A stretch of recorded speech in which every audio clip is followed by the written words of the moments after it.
കാരുണ്യവാനായ കർത്താവേ, ഈ പ്രഭാതത്തിൽ ഞങ്ങളെ സ്തുതിച്ച് ആരാധിച്ച് മഹത്വപ്പെടുത്തി അങ്ങേക്ക് നന്ദി പറയും. നീ ശാന്തനായിരുന്നാൽ മതി, നിനക്ക് വേണ്ടി ഞാൻ യുദ്ധം ചെയ്യുമെന്ന് അരുളി ചെയ്ത കർത്താവേ, പുറപ്പാടിൻ്റെ പുസ്തകം 14-ാമത്തെ വാക്യത്തിൽ എല്ലാ അസ്വസ്ഥയും ശാന്തമാക്കുവാനായിട്ട്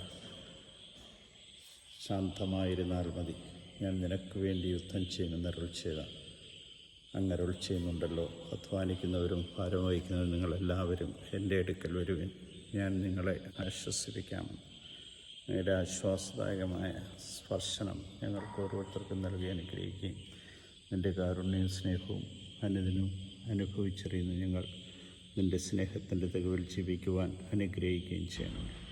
ഇന്നേ ദിനത്തെ അങ്ങേക്ക് സമർപ്പിക്കുന്ന അങ്ങയുടെ കരുണയാൽ, സ്നേഹത്താൽ, ശക്തിയാൽ നിറഞ്ഞ് ഞങ്ങൾ ഇന്നത്തെ ഈ ദിവസം നിൻ്റെ തിരുമുമ്പിൽ സമർപ്പിച്ചുകൊണ്ട് മുന്നോട്ട് പോകാൻ കൃപ നൽകണമേ. ഞങ്ങൾക്ക് ആവശ്യമായ എല്ലാ കൃപകളും നൽകി ഇന്ന് ഞങ്ങളെ അനുഗ്രഹിക്കുകയും ഈ ദിവസത്തിൻ്റെ സമാപനത്തിൽ ഈ ദിവസത്തെ സമർപ്പിക്കുവാൻ കൃപ നൽകുകയും ചെയ്യണമേ.